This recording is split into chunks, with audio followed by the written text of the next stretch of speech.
Enquanto a gente acompanhava a matéria, estava movimentado aqui o estúdio, né, para a chegada das nossas convidadas, para falarmos de um assunto bastante importante, pertinente, esse mês de maio, em que nós trabalhamos a campanha Sempre Faça Bonito, né, proteção à criança e ao adolescente, e convidamos então para falar sobre isso as integrantes da equipe do CREAS, Assistência Social aqui de Sorriso, Maristela Zanata, que é a coordenadora da Proteção Especial, né, Maristela? Bom dia, bem-vinda. Obrigada, bom dia a todos os ouvintes. Nós agradecemos, em nome da secretária Juscelia Ferro, pela oportunidade de estarmos aqui falando sobre um assunto tão importante e tão presente no nosso dia a dia. Sem dúvida nenhuma. E junto com ela, a psicóloga Karine Clemente da Silva, também, que atende no CREAS de Sorriso, né, Karine? Bem-vinda, bom dia. Bom dia a todos também os ouvintes. Muito obrigada pela participação aqui. Muito bem, bora começar falando um pouquinho desta campanha, que não é de Sorriso, que é uma campanha nacional. Eu gostaria apenas de lembrar por que no mês de maio a gente fala dessa campanha, o Faça Bonito. Então, infelizmente, né, devido a um fato que ocorreu com uma criança de 8 anos, essa data foi estabelecida por lei para estarmos trabalhando esse tema, apesar, como eu falei no início, de estar presente que todo dia praticamente nós temos essa triste notícia nos meios de comunicação, ou através da rádio, ou através da internet. É bem comum, os números são bem significativos. A todo momento, né, nós temos crianças e adolescentes passando por essa situação de violação sexual, tanto física, sexualmente, psicologicamente, através de contato, através da pornografia, sendo submetidos a essas situações. Eu disse que 100 é um número que funciona para Sorriso também? Funciona para todo o território nacional. Então, quando a pessoa tem alguma suspeita, ela pode estar fazendo esse contato. Ela não deve desistir se ela tem alguma suspeita de que alguma criança ou adolescente esteja passando essas situações. Por que eu falo que não pode desistir? Porque nós já ouvimos relatos que é demorado, né? Demora para atender, demora... O Disque 100, no caso. Isso, demora às vezes para a questão de prestar as informações. Então, em função disso, que a pessoa não desista. E quando chega lá, faz o registro do Disque 100, o município de Sorriso recebe. Quem que recebe? A Secretaria de Assistência, as Forças de Segurança, o Ministério Público, que atende à demanda da infância e da juventude. Então, o município todo recebe. Tem uma rede protetiva funcionando, inclusive, aqui em Sorriso. Nessa rede protetiva estamos todos nós, né? Que é a polícia, os serviços públicos, da educação, da assistência, da saúde, do esporte, da cultura, que hoje atende muitas crianças através da oficina, a questão das redes privadas de educação também, a Defensoria, o Ministério Público, a Vara da Infância e de Juventude. Então, todos que atendem a essa demanda, eles fazem parte dessa rede de proteção. E cada um informa o outro quando necessário, trabalham em conjunto. Isso, porque cada um tem o seu papel na rede, né? Então, que nem a questão das forças de segurança, é apurar os fatos, é responsabilizar a pessoa que está envolvida, e já a questão da assistência, da saúde, é fazer o atendimento. Nós, da assistência social, vamos estar trabalhando com a família e com a criança para minimizar os danos que essa violência trouxe para a criança, e já a saúde nas questões pontuais, que às vezes ela precisa da intervenção médica, da questão do uso da medicação para a questão das doenças infecto-contagiosas, a questão depois, se a criança ficar com trauma, que precisa ser trabalhado na questão do atendimento psicológico, entra a questão da saúde. E aí, esses seriam, todos atendem, né? Porque a criança, a maioria dos fatos relatados, né? A Karine pode até falar mais do que eu, porque ela atende diretamente essa demanda. Muitos dos relatos das crianças e adolescentes vítimas de violência aparecem na escola. São relatados aos professores, aos coordenadores e diretores. Mais do que em casa. Porque eles precisam de alguém de confiança. E como muitas vezes... O abuso é em casa. O agressor, ele ameaça a criança que vai fazer alguma coisa com a sua mãe ou com algum familiar que aquela criança gosta, então ele acaba relatando para professores na escola. Há, sim, um número significativo de relatos para as mães, para as famílias, mas há um número muito significativo de relatos na escola ou nos serviços públicos. Fala pra gente, Karine. Também é importante a gente frisar que acima de 14 anos é considerado abuso sexual e abaixo disso é estupro de vulnerável. E vai além da conjunção carnal. Às vezes tem os atos libidinosos que podem ocorrer também, né, com essas crianças, que também é considerado um crime. Então, e o abusador é uma pessoa comum. Às vezes é o tio que vai e leva para comprar bala, que compra roupa, é uma pessoa da sociedade, uma pessoa que vai à igreja. Não é um estranho. Porque geralmente a gente tende a o quê? A confiar em quem está dentro de casa, não de fora. E aí, dentro de casa acontece. 90% dos casos que atendemos são dentro de casa. E 90%. O número é 90%. Em primeiro lugar, sempre é o padrasto. E aí, segundo, o pai, o padrasto, o avô. Então, assim, são números gritantes. E a gente tem um número altíssimo anual. Aqui em Sorriso. Aqui em Sorriso, são mais de 100 casos. Mas, assim, todos os anos. É muito complicado. É um caso, assim, que às vezes a gente pensa que tá muito fora, tá longe, mas às vezes tá acontecendo debaixo do nosso nariz. E às vezes a gente pensa assim, dentro de casa, às vezes acontece, às vezes com o avô, por exemplo. Mas ele, por que não confiar? É avô, tem que estar ali. A gente tem que prestar atenção com o que a criança fala. Às vezes a criança demonstra em comportamentos. A gente tem que prestar atenção, às vezes, na mudança de comportamento brusca dessa criança. Às vezes a criança cai o rendimento escolar, né? Às vezes começa a ter nota baixa.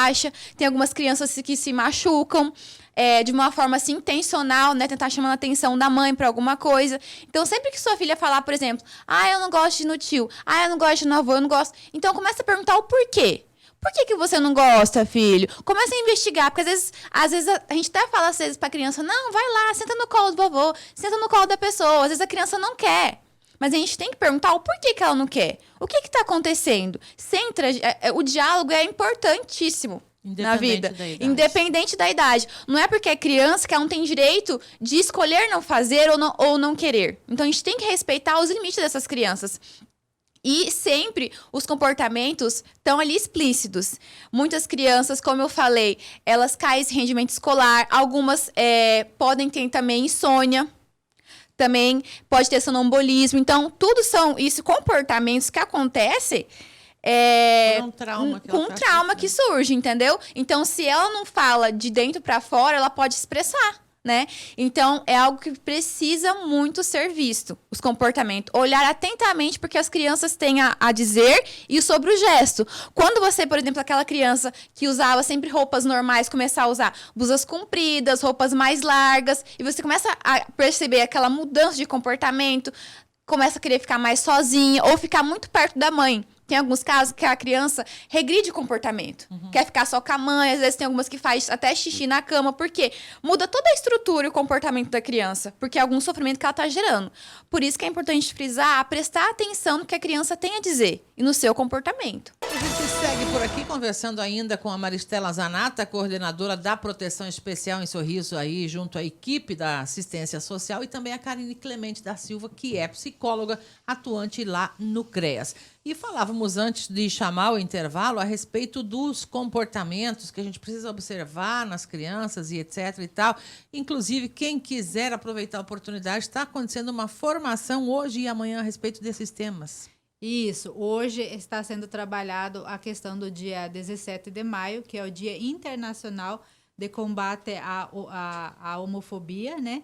E amanhã, então, nós estaremos trabalhando a questão do dia 18 de maio, que é o Dia Nacional de Combate ao Abuso e Exploração Sexual de Crianças e Adolescentes. Então, amanhã será específico, né, sobre a questão do abuso e a violência sexual de crianças e adolescentes. Nós convidamos a rede, que faz atendimento a essa demanda, mas se tem pessoas nos ouvindo que queiram participar tanto do período da tarde de hoje quanto amanhã, o dia todo, né? Tanto no período da manhã quanto no período da tarde, sintam-se convidados. Está acontecendo essa formação lá no auditório do Instituto Federal, lá no Santa Clara. E FMT, no caso. Isso. Gratuito para quem quiser participar. Isso, sim. O palestrante é uma pessoa de fora, né? O Jean. ele é mestre e doutor nesses psicologia. temas, ele trabalha esses temas, e aí todos estão convidados. Muito bem. Doutora Karine colocava para a gente da importância de as vítimas serem ouvidas de forma adequada. Explica aí para a gente no ar o que você falava aí no intervalo, inclusive de um caso que aconteceu, que vocês perceberam que foi questionado o depoimento da criança pela família. Sim. Às vezes acontecem também, quando acontece da mãe da criança contar, muitas vezes a criança não conta nem pra mãe, às vezes conta pra uma professora, né? Porque às vezes, como foi falado, às vezes a própria mãe percebe, mas, né, não corre atrás. E também, a partir do momento que a criança falou e você ouviu aquilo, acreditar no que a criança está falando. E a partir do momento, às vezes, que depois que fez a denúncia, fez todo o procedimento, evitar ficar questionando a criança. Por exemplo, ai, filho, você tem certeza que isso aconteceu? Olha, fulano tá lá preso. Tem certeza? Uma das coisas, você vai estar prejudicando, às vezes, uma violência psicológica na criança, inconscientemente. Outra coisa, você vai começar a duvidar do que a criança está dizendo, a criança vai falar assim, poxa, se eu não posso confiar na minha mãe, em quem que eu vou confiar? E ela começa o quê? A se sentir culpada. Às vezes a culpa é minha. Então, se ele fez isso comigo, então a culpa é minha. Então, imagine todo o transtorno que você está ali acontecendo com a criança. Teve casos também que muitas vezes a criança, ela começava a chorar muito, quando tinha contato com essas pessoas que começavam a questionar. Às vezes ela falava, ai, mãe, eu não gosto de ir em fulano, porque chega lá, o fulano não acredita em mim. Então, imagine todo esse transtorno. E outra coisa, para a criança chegar e falar para você, é porque ela, com certeza, acha que você é uma pessoa de muita confiança. Porque muitas vezes acontece o quê? Às vezes o abusador começa a falar assim, é nosso segredinho. Né? E isso para a criança é algo muito forte, segredo. Então, para ela poder quebrar esse paradigma, para poder contar para alguém, é algo muito forte para ela. Ela precisa já fazer um esforço inicial ali nesse momento. E outro aspecto que a gente tem que lembrar, crianças não sabem o que é um abuso, exatamente. Né, doutora? Então, é importante também a gente até trabalhar, às vezes, no lúdico. Às vezes com uma bonequinha ou com um desenho. Às vezes até quando você pesquisa na internet, tem lá, às vezes, os pontos que pode e não pode. Aí, pontos vermelhos é onde é proibido. Às vezes, ali no brincar, não chega na criança, por exemplo, e pergunta, filho, tá acontecendo alguma coisa? A criança não vai falar pra você. Ela vai falar com você através do lúdico. Às vezes, pintando, desenhando, brincando de bonequinha. Aqui não pode, filha, aqui pode. Aqui tem que tomar cuidado. Pra criança aí poder interagir e percebendo onde não pode. A partir do momento que você representar pra ela pelo bonequinho ali que não pode, ela já vai ficar atenta. Porque a criança, ela não tem, ela não entende aquilo lá como errado, entendeu? É só a partir, que nem caso que aconteceu agora recente, né, final de semana. A criança só foi entender que aquilo que estava sendo feito errado através de um material que foi trabalhado no local onde que ela estava, que era na questão representada através do boneco, que aqueles locais não poderiam ser tocados. Então, era uma criança com idade inferior a 8 anos, então através desse tipo de informação que ela vai conseguir entender que aquilo é errado, porque se ela não teve contato com materiais pornográficos, filmes, essas coisas todas, ela não vai ter entendimento daquela situação. Precisa ter todo esse cuidado. E a responsabilidade, primeiro de tudo, da família, mas de todas as pessoas, né? Cuidar das exatamente, porque nem muitas vezes não é para a mãe que está falando, às vezes ela pode falar por uma tia, por uma professora. Teve muitos casos que a criança contou para a professora. Às vezes a criança tem aquela professora querida que ela gosta, às vezes ela tem medo, porque tem muitos casos também que aconteceu que o abusador, ele ameaça a criança, ameaça a mãe. E aí, imagine como que a criança vai se sentir se falar para a mãe se está sendo ameaçada de alguma forma. Então, muitas vezes, ela pode contar, como teve esse caso que a Maristela falou, que chegou diretamente a contar, não diretamente com a mãe, né? Ela contou para outras pessoas que ela achou que era ali que estava acolhendo ela. Que poderia confiar. Exatamente. Então, é importante a criança e o adolescente se sentir acolhida. Essa é a palavra, acolhido.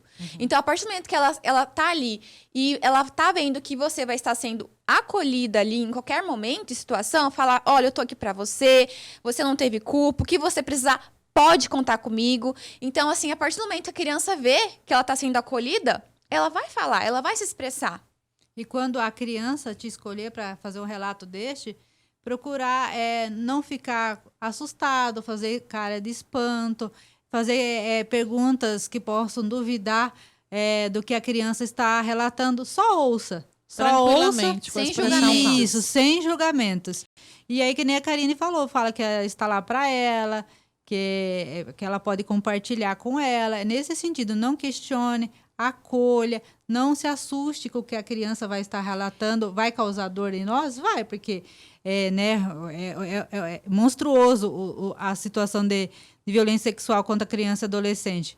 Mas temos que estar acolhendo essa criança com todo cuidado, com todo zelo, para que ela, de fato, venha, então, a ser protegida por nós. É a hora de apoiar, né? Sim, Isso. e outra coisa também que é muito importante a gente frisar, que tem alguns casos, assim, que a criança, ela passa um certo sofrimento por um tempo e aquilo acaba prejudicando até no relacionamento ali familiar.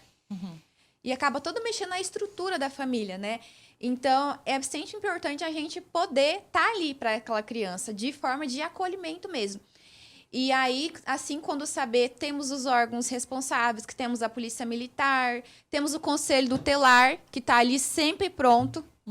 Então, temos também o Disque 100, né? Mas, assim, a gente tá toda a equipe rede para apoiar essa criança e desse adolescente. Lembrando, que se você tem suspeito que está acontecendo um crime, porque abuso sexual, exploração sexual é crime, aciona a polícia.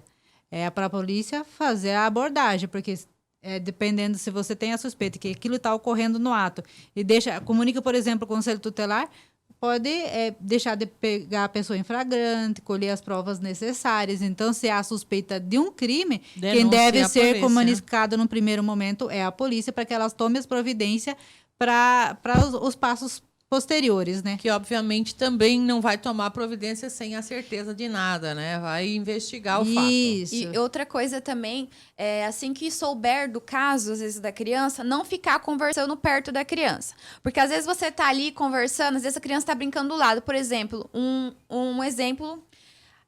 às vezes a gente tá ali conversando ali entre os adultos, né? Um relacionamento, às vezes até uma conversa que não tem nada a ver. A criança tá ali quietinha, você pensa que ela não tá ouvindo, mas ela tá ouvindo. E às vezes você tá ali falando, ai, porque fulana foi abusada, porque fulano não sei o quê. E a criança tá bem ali, ouvindo tudo e sendo exposta vítima. Mais uma vez. E a partir do momento que ela tá sendo exposta, ouvindo aquilo, ela tá relembrando o momento. Então é uma violência psicológica que tá ali acontecendo novamente. Não identificar os agressores no caso de violência sexual contra a criança também é importante? Sim. Eu digo assim, para a sociedade, para a comunidade em si. Essa questão também é algo muito importante, como você falou. Porque, às vezes, a gente pensa que o abusador é aquela pessoa, né, horrível, aquela pessoa que está mais afastada. E o perfil do abusador é aquela pessoa que está na sociedade normal. E próximo da criança. É o que menos você suspeita. Que menos você suspeita. É o que levanta a suspeita. É como eu falei, os 90% dos casos é pai e padrasto. Então, como que você vai imaginar que às vezes você tá num casamento de 20 anos e ali como a gente já atendeu o caso, casamento de 20 anos com aquela pessoa, você não suspeita de nada, é um marido bom, não te trai, não bebe, vai na igreja, mas tá ali, abusando da sua filha. Entendeu? Então, é uma pessoa que você vê que ela tá normal, que não tem nada de errado. Muito bem, Então, a pessoa está pedindo aqui que gostaria de fazer uma pergunta. Por que incentivam tanto que seja feita denúncia quando criança denuncia e o pedófilo acaba não sendo preso? O processo demora, diz a pessoa aqui, mesmo que tenha sido feita escuta com o psicólogo, etc. Por que demora em alguns casos? Tem como responder isso ou não? Tem os trâmites, né? A Polícia Civil, para fazer a investigação, tem os trâmites, daí vai para o Judiciário, lá também tem os trâmites.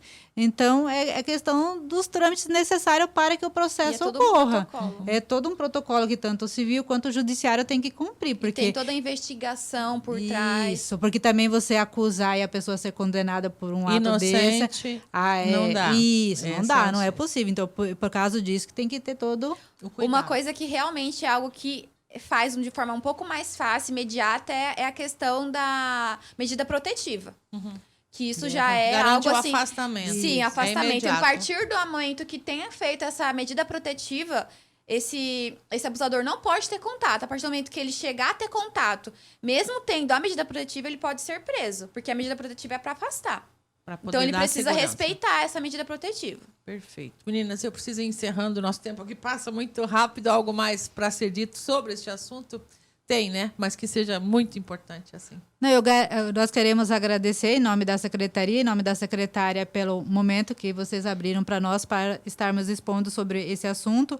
Convidarmos a vocês a participar, agradecer todo o apoio que a Secretaria de Assistência Social deu para a equipe do CREAS, para nós lá da Secretaria, para a questão de trazermos esse profissional que está conosco.